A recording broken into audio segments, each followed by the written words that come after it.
Well, when you find a watch in a rosewood box, it usually means it's something quite interesting. And indeed this is. It's Lawrence of Arabia. Good God. And the worst thing you can do with one of these watches is wear it. Just look at that case. I mean, that is absolutely superb repoussé work. It is lovely. And what you've got here is a pilot's watch. Pilots. A pilot's watch. I said, in fact, if you actually put it, it's somewhat large Yeah. for everyday Yeah. wear. And they were worn outside, probably on a big leather or fleece flying jacket. Yes, and you wore them yeah. with a long strap actually outside, so you Yeah. could read it when you were in the cockpit. Yeah. And the date of this one, we'll see inside, there should be the marks of Omega, the manufacturer, the numbers, but there's also the import hallmarks Yes. and the letter R, which I think is 1912. Yeah. So basically, it's a First World War pilot's watch. Yeah. And hence the very clear white dial with the black numbers. Have you had this valued? Well, tell me where you got it, actually. It's quite Well, interesting. I'll tell you where I got it. I bought it off a chap that was dealing in bric-a-brac in Newport Market in South Wales some 20 years ago, 22 years ago. And there was trouble with the watch. It wasn't keeping time, it was stopping. So he said, if you let me have it back, he said, I know a man that can get it fixed, but you'll have to pay. What did you pay him? What is it, about 70 or 80 pounds, and I think I gave him about a tenner to get it fixed, which was a lot of money. That's a lot of money. Yeah. 20 years ago. Yeah, 20 years ago, yeah. Well, as a watch, it's probably worth, in fact, more like a couple of thousand or so. Yeah. But this is a repair bill. Yeah. Yeah. 1933. Yeah. Made out to a T.E. Shaw of Clouds Hill, Moreton and Dorset. Yeah, that's right, yeah. Do you know who he is? No, I haven't got a clue. It's Lawrence of Arabia. Good God. If I'm correct, Yeah. after the First World War, Yeah. he was somewhat of a complex character, and he rejoined, I think, didn't he rejoin the RAF under the name of Shaw? Yeah. And I think he was killed under the name of Shaw on his motorcycle when dressed in RAF Good kit. God. To be honest, to be perfectly honest with you, I always thought he was a fictional a character of fiction, I did. No. It's the T.E. Lawrence of, well, as you say, of the marvellous film, Yeah, well, and who wrote the book. Yeah, I remember seeing the film years and years ago. But I reckon that, and he lived, I'm sure, my recollection is he lived at Clouds Hill Yeah. in Dorset. Good God. And it's actually his watch, probably returned to him in 1930, having been cleaned, under the name, the pseudonym that he'd adopted. Good God. So, Yeah. couple of half grand, as just as a watch. Yeah. How much you could add for the Lawrence connection, I don't know. He's one of the most fascinating characters of the early part of this century. Yeah. I would, it's a guess. I'd double that, maybe Yeah. 5, maybe 10. Good God. I better get it insured then. Yeah. This is one of those Swiss watches that appears to give you a lot more for your money than is actually there. It wasn't very expensive when it was new. But if we open it up, you can see it's got a complete full calendar mechanism. It gives you the month, the day of the month, the day of the week, phase of the moon, the seconds, the hours, the minutes, and indeed it also has a chronograph, a stopwatch. And the movement, the same again, is, there we are, this wonderful on the back here, the cuvette, they call this cover over the moment the cuvette. Yes. And they're really out there to tell you how marvellous they are. They've got Médaille d'Or, gold medal, Bordeaux 1895, the Diploma of Honour in Paris in 1896, and so on and so on. And this was all sort of to boost your belief that this was a wonderful craftsmanship work of art. Chronograph, 3 calendars, a repetition, and the number. And in fact, these were mass-produced. Again, the quality of the movement, all polished steel, fully jewelled. But it's surprising what they can actually do for the money. An English watch of this type with these sort of complications would cost several £100, perhaps 400, whereas this probably was something of the order of 80 to £100 when it was new. It is a repeater, and indeed it repeats a double stroke for the quarters.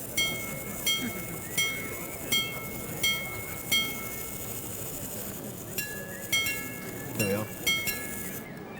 Which is a fake carry-on. The more expensive versions had a ting-tang-tong strike on the quarter, and they used 3 gongs, and they've cleverly fitted a double stroke on 1 gong to give you the impression that it's a full carry-on. Yeah. Is this a piece that's come down in the family, I ask? Yes, it was either my great-uncle or my grandfather's. Yeah. and it was left in a deposit box at the bank. Yeah. And it was only when the bank started charging rent that I, in fact, collected the box. And we had it at home for something like 6 months or so, because we hadn't got a key to the box. So my wife decided to smash the box open. And we found that and a lot of junk and a pair of cufflinks. Great. Well, that's very good news. I was hoping you'd give a story like that, because usually they've been worn, and the worst thing you can do with one of these watches is wear it. It wears out. Absolutely. It wears out. And this is built rather like an egg. In fact, an egg is quite strong. Yes. You can squash the top. But if you Yes. took a file, a sort of nail file, and filed the top of that one stroke on that egg, it would collapse in your hands. And the same goes for these cases. Once they've been worn, even for a year or two, and the slightest wear, they literally become so thin, they become like one of those old sewing machine oil cans, the pick-pock, pick-pock, pick-pock. Yes. So they weren't really a good thing to buy. Well, they were very good, a lot for your money. They looked the business. Yes. Yes. Having said that, when they are in good condition, they're still worth a few quid. You probably would have to pay for this now, sort of trade price would be around about £3,000. I'm glad you broke the box That open. sounds- Yes, and so we, yes. Yes, indeed. My cousin has recently died, and I got these, plus a whole lot of other things. The watch has a lovely, lovely white enamel dial, Yeah. signed Webster of London. Just look at that case. I mean, that is absolutely superb repoussé work. It is lovely. And so let's just peel that case off, and that'll give us a chance to show you that this is what we call a pair-cased watch, Yes. simply because there are a pair of cases, the outer and the inner. And as you know, you wind the thing through the back. Let me have a look inside. Yeah. What a lovely movement. Have you ever seen inside there? I looked in there, yes. Yeah, absolutely superb. And it's actually signed William Webster Exchange Alley. Got this lovely, lovely pierced and engraved balance cock. Super baluster pillars, absolutely what you'd expect for this sort of thing. And here, Something written there. well, it's got a set of London hallmarks. I think I could say that is 1751. Oh, right. And lovely to see a chatelaine. Now, of course, this would have been worn on a waistband. Yes. And although the top bit here is gilt, the reinforcement bit, the rest of it is gold. Is it? Yeah. The joy of the shagreen case, of course, and that is sharkskin, is it has kept this as mint as you would want.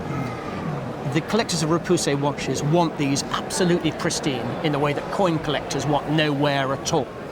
If you went to a good London retailer who specialised in that sort of thing, with the gold chatelaine, well, I think you've got to think about £8,000. 8? 8,000. Yeah.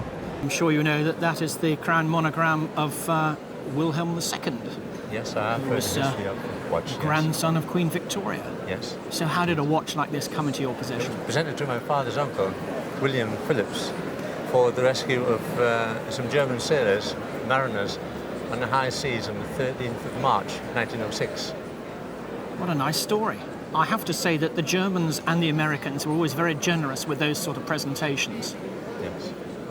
Lovely crisp engraving. I mean, the watch is hardly used.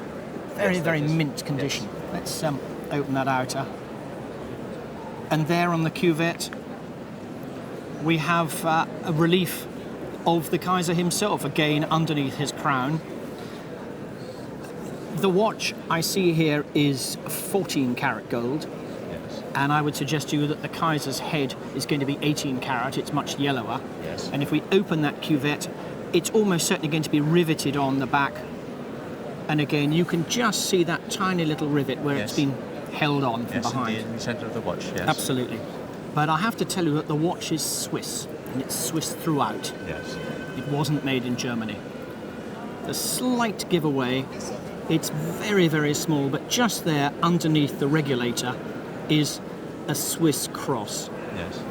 Now, technically, this watch is very nice. It might seem a bit rude of me to ask, but you mentioned a date of 1906. There's no inscription on the watch, so why do you think that it's that date? Was, with the watch was presented a citation and silver medal.